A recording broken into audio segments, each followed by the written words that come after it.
The funeral had been quiet, too quiet, as if the town itself refused to acknowledge the man who had lived among them for 73 years. Richard Palmer had been a father, a shop owner, a coach to Little League boys decades ago, and later a man who withdrew into silence and solitude. When the final words were spoken and the mourners drifted off, his son Nathan lingered in the old family house, feeling the weight of absence pressing against the dusty walls. The lawyer had handed him the keys, a thin folder of legal documents, and little else. He didn't leave much in the way of assets, the lawyer had said with a strange hesitation, as if there was something unspoken behind the words. Nathan, who had returned from Chicago only a week before, had no idea how to feel.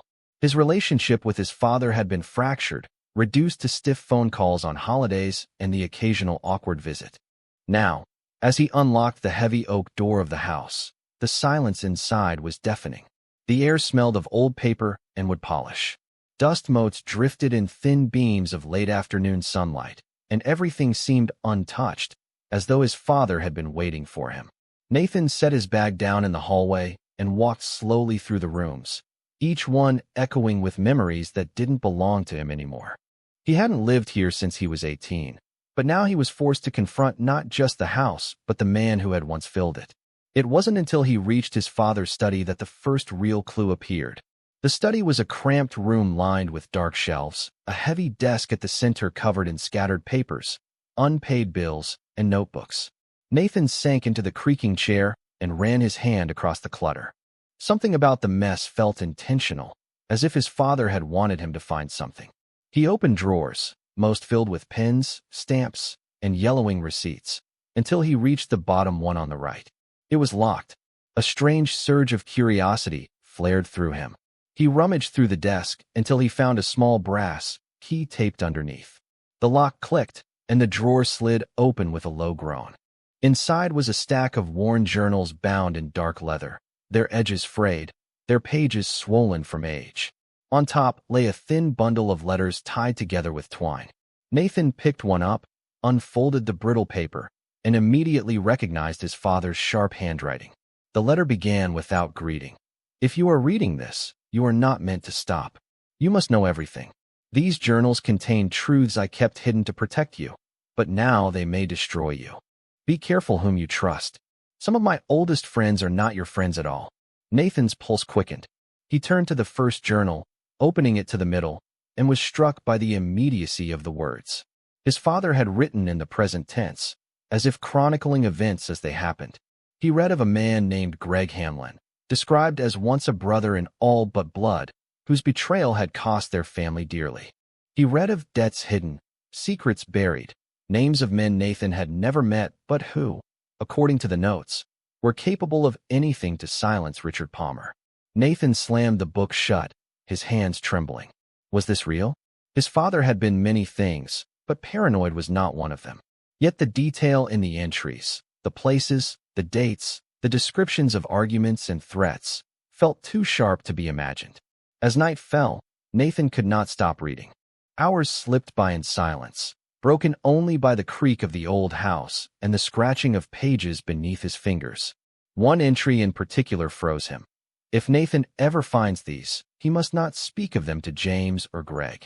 They will twist him, as they twisted me. Trust only blood, but even then, trust carefully. His father had written his name. James. Greg. The names repeated like curses throughout the journals. Nathan didn't know them, but the writing suggested they were once men who had shared dinners at this very table, who had laughed with Richard, maybe even held him in trust, and then betrayed him.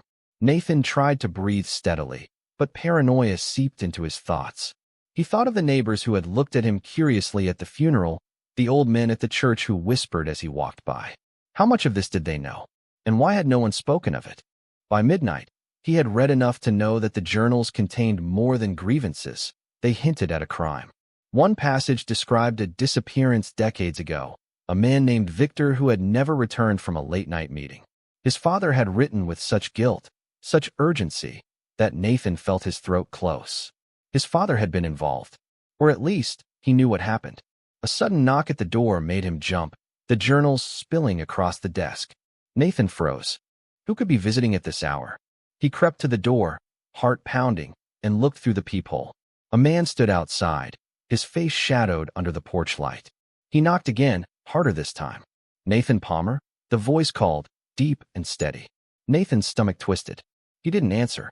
The man lingered, then slid an envelope under the door before walking away into the night. Nathan waited until the footsteps faded, then picked up the envelope with shaking hands. Inside was a single sheet of paper. On it, typed in stark letters, were the words, "Leave the journals. They are not yours. This is your only warning." Nathan's breath caught. His father had been right. The danger wasn't imaginary. It was real, alive, and already watching him. He locked the door, gathered the journals back into the drawer, and sat against the wall with the warning note clutched in his fist. His father's words echoed in his mind. "Be careful whom you trust." For the first time, Nathan understood that his inheritance was not just memories or regrets. It was a secret war, and he had already been pulled into it. Nathan barely slept. Every sound in the house felt amplified, every creak of the wooden beams like footsteps creeping closer. The warning note lay on the nightstand beside him, its blunt message impossible to ignore. By morning, his nerves were frayed, but his curiosity burned hotter. He returned to the study, opened the journals again, and began to piece together fragments of his father's life that felt less like memories and more like a confession. Richard wrote about secret meetings with men Nathan had never heard of, except for two names that reappeared like a curse, James and Greg. The journals painted them as former friends turned enemies, men who demanded silence about a business deal that had gone horribly wrong.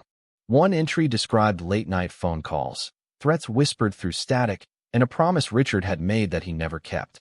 Nathan wanted to believe this was paranoia, the ramblings of an old man who had lived too long with grudges. But the envelope pushed under his door made denial impossible. Someone else knew the journals existed, and they wanted them gone. He spent the day cleaning the house, sorting through his father's belongings, but his mind kept circling back to the same thought. Who was watching him? At dusk, as he sat at the kitchen table flipping through another journal, his phone buzzed. It was an unknown number. Against his better judgment, he answered. "Nathan Palmer?" The voice was low, measured. "Yes," he said cautiously. "This is Greg Hanlon. We need to talk." Nathan froze. The name from the journals, one of the men his father had warned him about, was suddenly on the other end of the line. "I don't know what you're talking about," Nathan lied.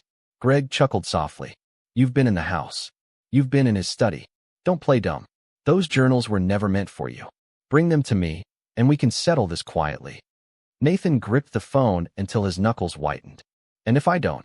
Silence stretched, heavy and menacing. "Then you'll learn the same lesson your father did.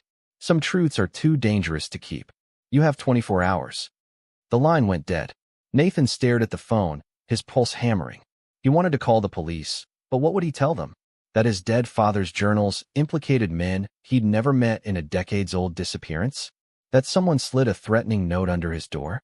He imagined the officer's raised eyebrows, the polite but dismissive nods. He was alone in this. Desperation pushed him back to the journals, searching for answers. One passage in particular caught his eye. "James is colder than Greg, but both are dangerous. I've hidden copies where only Nathan might find them, in case the truth must survive beyond me." Nathan read it again and again. Copies. His father had hidden more than what was in the drawer. Where?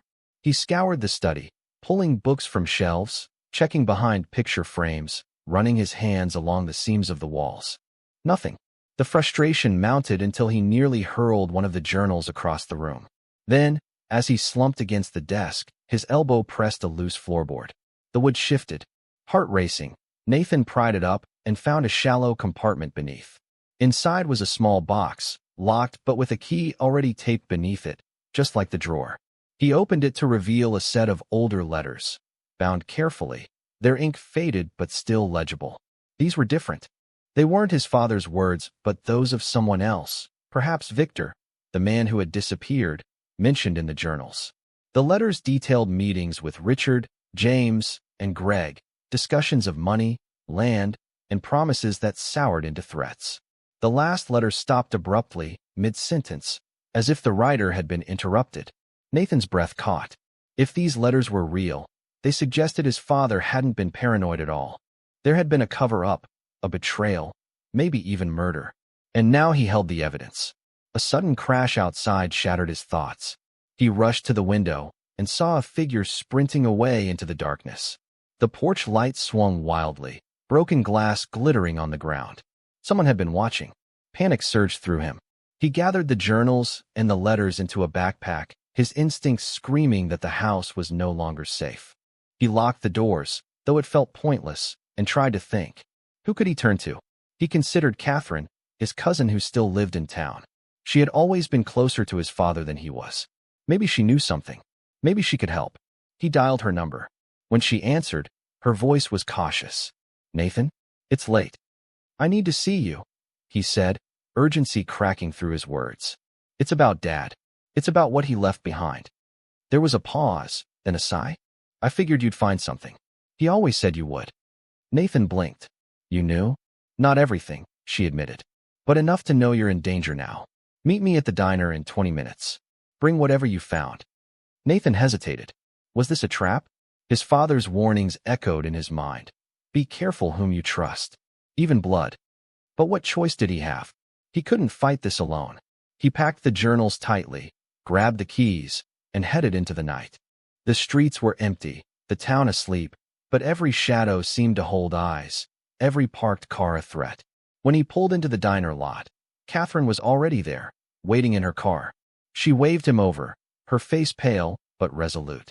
Inside, under the flicker of neon lights, Nathan spread the journals across the booth.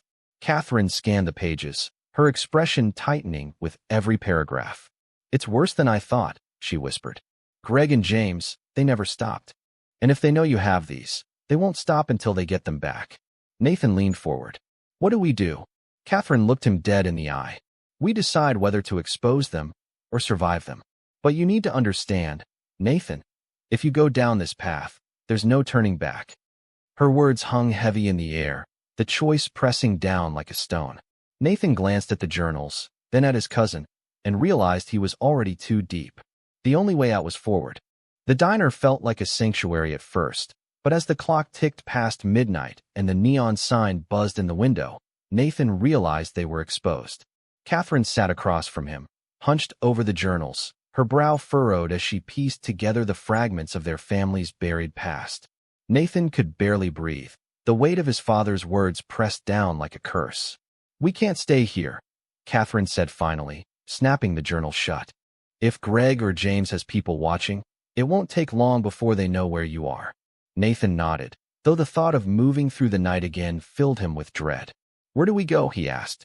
Catherine hesitated, then said, "There's someone who might help us. But it's risky. He knew your father better than anyone, and he has no love for Greg and James." "Who?" Nathan pressed.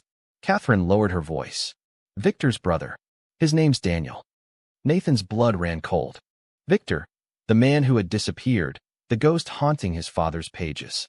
"He's alive." "Daniel is," she corrected. "He's kept to himself all these years, but he's been waiting for something like this. Proof. Evidence. If these journals are real, he'll know what to do." Nathan hesitated, torn between the instinct to trust her and his father's written warnings about trusting no one. But he had no better options. He stuffed the journals back into his bag and followed Catherine out into the night. They drove in silence, the town's dark streets unfurling into back roads lined with trees that swallowed the headlights. The further they went, the heavier Nathan's chest felt. Catherine finally pulled off onto a gravel drive leading to a cabin hidden in the woods. The place looked abandoned, its windows dark, the porch sagging. "He's here?" Nathan asked, doubt creeping into his voice. "He's here," Catherine said firmly, stepping out of the car. She knocked on the door 3 times, and after a tense moment, it creaked open. A tall man stood in the shadows, his face weathered, his eyes sharp despite the lines of age. "Catherine," he said, voice gravelly. "You shouldn't have come." "We didn't have a choice," she replied.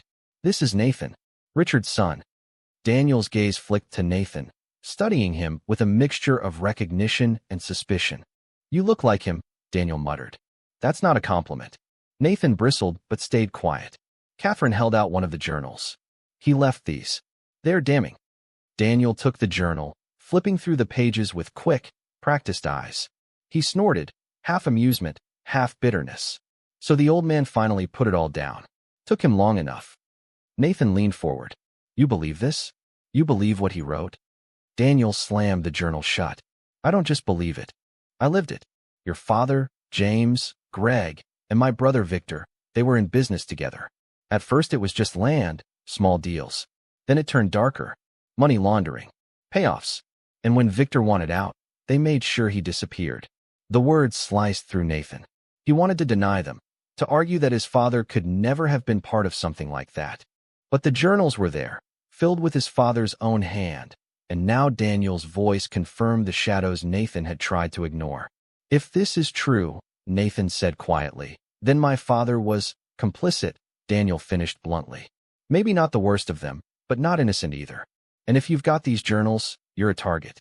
They'll stop at nothing to keep the past buried. Catherine's eyes flashed with fear. What do we do? Daniel studied Nathan carefully. That depends. Do you want justice or survival? Because the two don't go together in this town. Nathan's throat tightened. Justice. Survival. He thought of the warning note, the voice on the phone, the figure outside his house. I want the truth, he said finally. Daniel nodded slowly, as if he'd expected nothing less. Then you'll need to pay the price. And it won't just be yours. He disappeared into another room and returned with a weathered folder. Inside were photographs, old, grainy shots of men standing together outside bars, shaking hands over deals, sitting at tables littered with cash. Nathan's father was in them, younger but unmistakable, smiling alongside James, Greg, and Victor. Another photo showed Victor alone, looking over his shoulder as if someone had caught him off guard.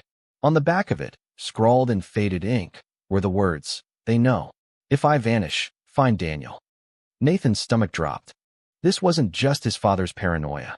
This was evidence. Real, tangible proof that Victor had feared for his life, and had been right too. Nathan clutched the photo, his hands trembling. Why didn't you go to the police? He demanded. Daniel barked a laugh. The police? Half of them are in James's pocket.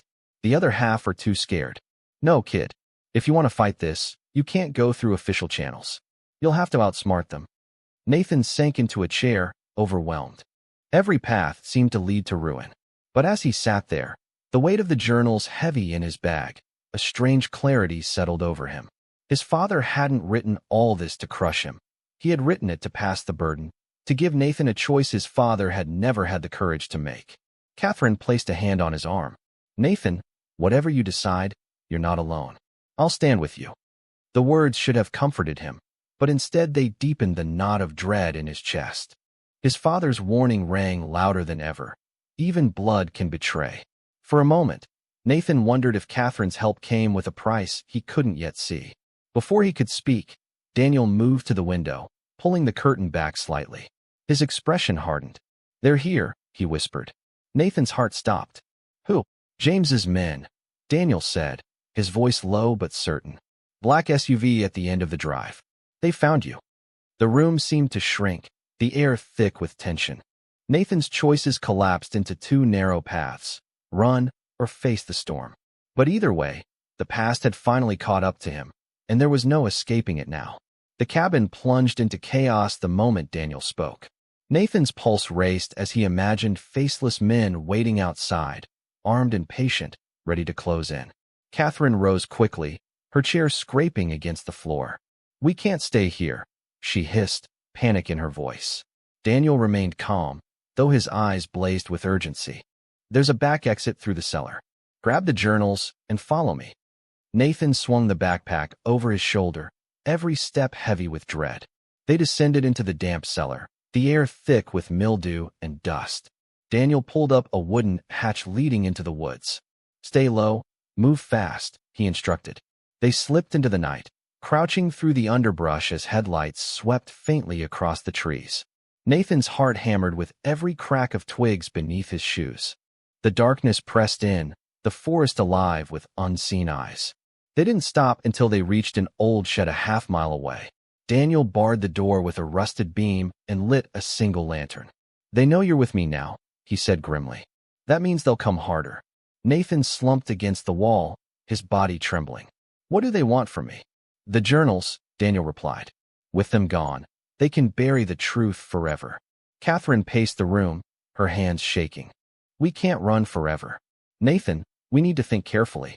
If we push too far, they'll kill us. If we stay quiet, maybe they'll leave us alone. Her words stung. Nathan wanted to scream at her, ask how she could think silence was an option when Victor had died for knowing too much. But fear clung to him too, whispering that survival meant surrender. He pulled the journals from his bag, flipping to a random page. His father's words leapt out at him. If Nathan finds this, he must understand. Survival without truth is another kind of death. I stayed silent, and it destroyed me. Nathan shut the book, his throat tight. Daniel watched him closely. You see now? Your father gave you the choice he never took. But if you go forward, you'll lose things you can't get back. Friends, family, even yourself. The warning hung in the air, thick with finality. Before Nathan could respond, a loud crack split the silence. Gunfire. Wood splintered near the shed's window, the lantern rattling on its hook. Catherine screamed, dropping to the floor. Daniel yanked Nathan down beside him. They found us. Shadows moved outside, the crunch of boots on gravel drawing closer. Nathan's mind screamed at him to run, but his body froze. Daniel shoved a revolver into his hand. You want to live? Then fight. Nathan stared at the weapon, his stomach churning. He had never held a gun before, and now it felt like the weight of the entire world rested in his palm. Catherine crawled to him, her eyes wide with terror. Nathan, please, we have to give them the journals. It's not worth dying for. Her desperation pierced him, and for the first time he wondered if she was right, or if her fear masked something else. Had she led him into this trap? Was she working with them all along? The doubt poisoned his thoughts, his father's warning echoing. Even blood can betray. More gunfire. The door rattled under the force of pounding fists. Daniel fired a warning shot through the window, sending the shadows scattering for a moment. We won't last, Daniel growled. We move now. He kicked open a back panel of the shed, revealing a narrow tunnel leading downhill. Go? Nathan and Catherine crawled through the tunnel, mud clinging to their clothes, the echo of boots thundering behind them. They emerged near a creek, gasping for air. Daniel stumbled out after them, his face pale, his arm bleeding from a graze. They're not far, he said, voice ragged. We have to split up. They can't follow all of us at once. No, Nathan argued, panic rising. We stay together. Daniel shook his head. You don't understand. They want you, Nathan. Catherine and I can draw them off. Take the journals and run. Don't stop until you're somewhere they can't reach you. Nathan's heart cracked at the thought of leaving them, but the fire in Daniel's eyes told him there was no choice. Catherine clutched his arm. Nathan, please. Don't waste this. If you die, it's over. Torn apart inside, Nathan finally nodded. He sprinted into the woods, the journals heavy in his pack, the sound of shouts and gunfire exploding behind him. Branches whipped at his face, roots snagged his feet, but he kept moving, driven by sheer desperation. After what felt like hours, he collapsed against a tree, chest heaving. The night was silent again, too silent. He pulled a journal from the bag, flipping to the last entry his father had written. If you run, know that they will never stop. If you fight, know that you may not live. But in the end, only one thing matters. The truth must outlive you. Tears stung Nathan's eyes. His father had carried this burden for decades, and now it was his. But at what cost? The lives of those he loved were unraveling, piece by piece, because of the words inked into these pages. He tried calling Catherine's phone, but there was no answer. Tried Daniel's, and got the same. The silence on the line was heavier than any gunfire. Alone in the woods, Nathan realized the truth. His allies might already be gone, swallowed by the same darkness that had claimed Victor years ago. He sank to the ground, clutching the journals to his chest, his father's final words a cruel reminder that survival and justice were tearing him in two. And as the first light of dawn broke over the horizon, Nathan understood with crushing certainty that the walls around him were collapsing. He had lost Catherine and Daniel, maybe forever, and the enemies outside were closing in. He was out of time, out of help, and one decision away from becoming another ghost in his father's cursed story. Nathan hadn't slept. He hadn't even stopped moving until the sun was high enough to burn the shadows from the forest floor. His legs ached, his chest burned, and yet he pressed forward, the journals bouncing against his back with every desperate stride. When he finally emerged onto an abandoned highway, he collapsed against the guardrail, gasping for air. His phone buzzed once in his pocket. A number he didn't recognize flashed across the screen. With trembling fingers, he answered. Nathan. A voice drawled, calm, cold, too familiar. James. You've caused us a lot of trouble, son. Running around with things you don't understand. But this doesn't have to end badly for you. Just give me what belongs to us, and you walk away alive. Nathan's blood turned to ice. They're not yours, he rasped. They're the truth. James chuckled. Truth? Do you think anyone will believe the ramblings of a bitter old man who drank himself into paranoia? Those journals are dangerous, Nathan, but only because they make you believe you have power. You don't. You're a child playing in fire. Nathan's jaw clenched. My father wasn't lying. He was scared. You killed Victor. You ruined him. And you think you can bury me too, but you won't. A pause stretched on the line, and then James's tone hardened. You've made your choice. The call ended. Nathan's heart hammered as he realized what it meant. James knew where he was. The trap had already been sprung. A black SUV appeared in the distance, crawling up the highway like a predator closing in. Nathan gripped the straps of his bag and forced himself to stand. He could run again, vanish into the woods, but he was done running. His father's words burned in his memory. The truth must outlive you. Nathan stepped into the center of the road, his body trembling but his eyes steady. The SUV screeched to a stop a dozen yards away. Two men in dark suits stepped out, followed by James himself. Older than Nathan remembered, but still sharp, still dangerous, his smile ablaze. Brave, James said, walking forward. Stupid, but brave. Nathan's hand shook as he pulled one of the journals from his bag, holding it up for James to see. You want them? You'll have to take them. James's eyes flicked to his men, who advanced slowly, circling Nathan like wolves. You don't understand what you're holding. Those words could burn this entire town, tear apart families, destroy lives. Is that what you want? Nathan's throat ached, but he forced the words out. I want the truth. James's smile faded. Then you'll die with it. He nodded, and the men surged forward. Nathan stumbled back, clutching the journal to his chest. For a split second, he thought it was over, until headlights flashed behind him. Another car roared up the road, screeching to a halt between Nathan and James's men. The driver's door flew open, and Catherine leapt out, blood on her face, eyes blazing. Get away from him, she screamed, raising a pistol with both hands. The shock on Nathan's face nearly unmoored him. She was alive. Broken, battered, but alive. Daniel stumbled out of the passenger's side, wounded but clutching a shotgun. Told you we'd draw them off. He grunted, aiming the weapon at James's men. For a moment, the highway became a standoff, guns raised, the air thick with the promise of blood. James's smirk returned, calm as ever. You think you can stop me with 3 broken souls? You have no idea how deep this goes. Kill me, and another takes my place. Destroy me, and the machine keeps grinding. Nathan's chest heaved, his grip on the journal so tight his knuckles whitened. He looked at Catherine, at Daniel, at the enemies closing in. He could hand over the journals and maybe save them all, or he could risk everything for the truth his father had begged him to carry. The choice was a knife in his chest, tearing him apart. Catherine's voice trembled as she called out, Nathan, decide. Now. James took a step closer, his eyes cold, his hand hovering near his jacket. Nathan's body moved before his mind caught up. He yanked a lighter from his pocket, flicking it open with shaking fingers. The flame danced dangerously close to the pages of the journal in his hands. Stay back, he shouted. Everyone froze. James's face twisted, panic breaking through his mask for the first time. Don't. You don't know what you're doing. Nathan's voice broke as he screamed, I know exactly what I'm doing. If I can't have the truth, then no one will. These words die with me before I let you bury them again. The flame licked the edge of the paper, smoke curling upward. James lunged forward, his composure shattering. Stop, but it was too late. Nathan hurled the journal onto the asphalt, fire consuming its pages. The sight of it, his father's words burning, turning to ash, broke something in him, but it also freed him. James roared with fury, his men surging forward. Gunfire cracked through the air. Catherine screamed. Daniel fired back, the shotgun booming, chaos erupting on the highway.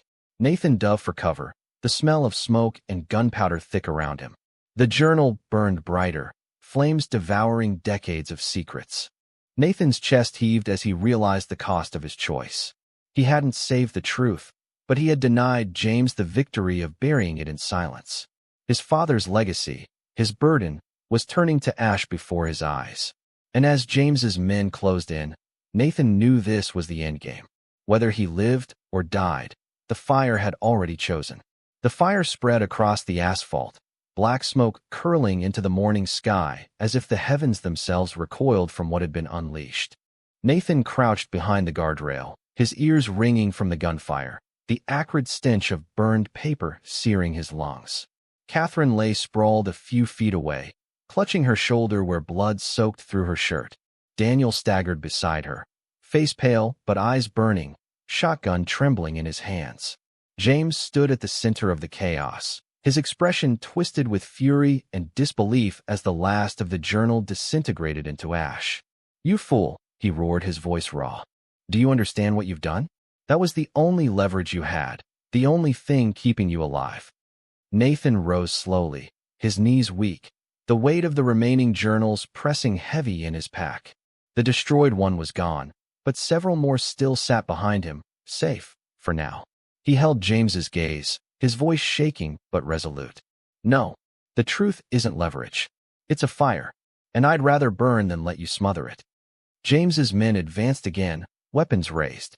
For a moment Nathan thought it was over, that this was where his father's story, and his, would end in blood and silence.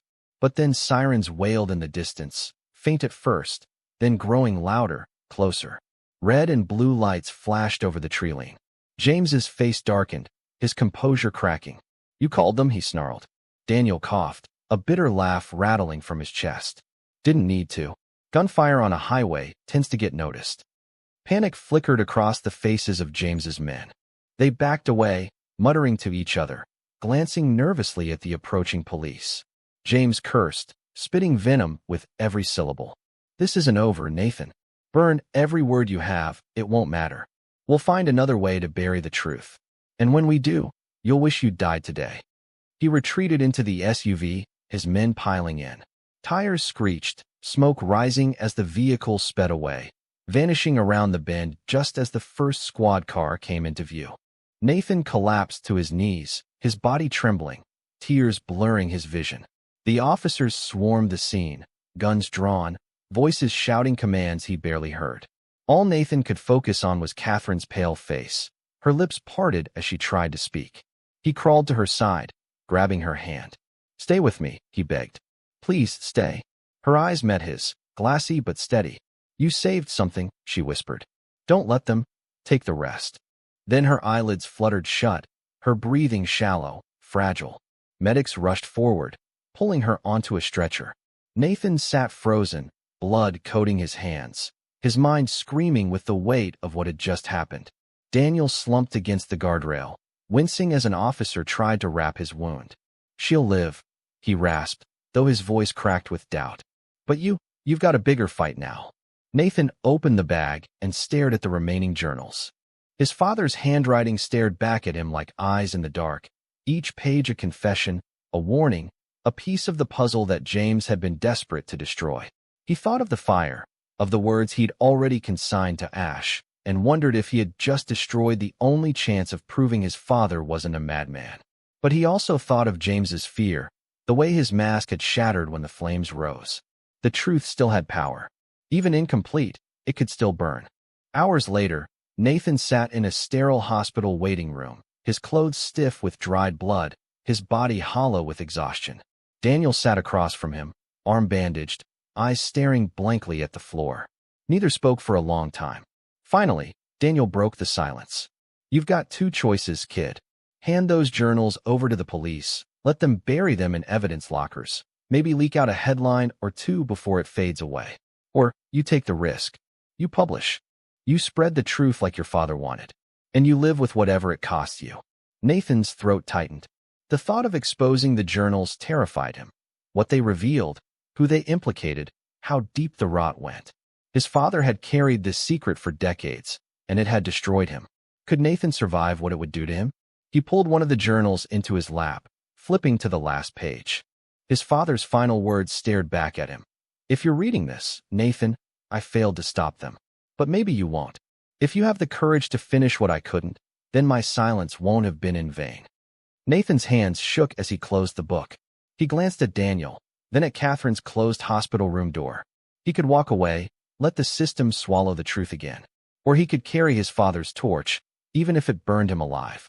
Outside the window, dawn broke fully, painting the sky in streaks of gold and crimson. The world moved on, unaware of the battle fought on its highways, unaware of the secrets that still lingered in ink and memory. Nathan pressed the journal to his chest, his decision burning in him, though he hadn't yet spoken it aloud. He didn't know if he would publish the truth or bury it forever.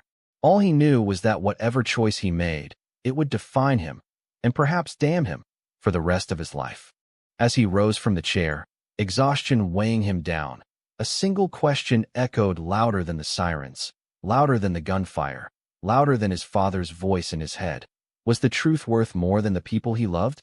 The answer remained unwritten, a silence heavier than any words.